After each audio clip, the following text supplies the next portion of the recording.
अस्सलाम वालेकुम प्यारे दोस्तों। फतह कामरानी का जो है दिन कौन सा है और फ़ायदेमंद पत्थर कौन से हैं और फ़ायदेमंद रंग कौन से हैं, तो लिहाजा तमाम चीज़ें जानने से पहले हम ये देखते हैं कि ये किन लोगों का जो है ये सितारा बनता है। तो लिहाजा नाम का पहला अल्फाज नून, जाल, ज़्वाद और ज़ोई के नाम वाले या एन नेम वाले जितने भी जो है ये इंग्लिश में नाम बनते हैं, उन लोगों का जो है ये सितारा मरीक है, बुर्ज इसका जो है अकरब है और अलामती बुर्ज जो है इसका जो है शक्ल उसकी जो है बिच्छू की है। और फतह कामरानी का दिन जो है आपका जो है बरोज़ मंगल है और जो है लकी नंबर आपके जो है ये 9 बनते हैं। तो लिहाजा ये फ़ायदेमंद रंग आपके लिए जो है ये नीला और सुर्ख है। और आंसर आपका जो है ये आबी है। आबी का मतलब है आब पानी को कहते हैं। बहुत ही ठंडे सितारे के जो है ये मालिक होते हैं, बहुत अच्छे लोग होते हैं और नेक सीरत जो है ये समझे जाते हैं।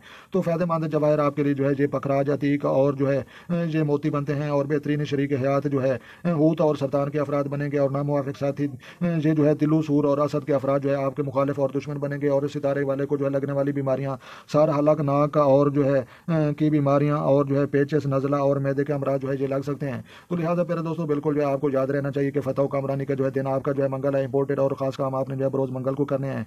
और फ़ायदेमंद रंग ये भी आपको याद होना चाहिए नीला और सुर्ख। इस रंग के जो है आप कपड़े पहने या जो है घर को पेंट करें या अपनी गाड़ी को पेंट करें। और उसके बाद जो है फ़ायदेमंद जवाहर तो ये जो है पखराज और जो है अतीक और मोती। तो लिहाजा ये 3 तरह के जो है ये पत्थर ये स्टोन बनते हैं आपके जो है सितारे के मुताबिक हैं। और इन पत्थरों को जो है आप अपनी ज़िंदगी में इस्तेमाल करें तो इंशाल्लाह बहुत ज़्यादा फ़ायदा होगा। तो लिहाजा फिर दोस्तों वीडियो अच्छी लगे तो आपने लाइक करनी है और अपने दोस्तों का जो है ढेर सारा ख्याल रखना है और अपनी कीमती राय जो है कमेंट सेक्शन में जो है देना मत भूलें। तो लिहाजा जो दोस्त चैनल पर नए हैं चैनल सब्सक्राइब करें। तो लिहाजा मिलते हैं किसी नेक्स्ट वीडियो में, तब तक जो है देखने और सुनने वालों को हमारी तरफ से अस्सलाम वालेकुम व रहमतुल्लाह जनाब।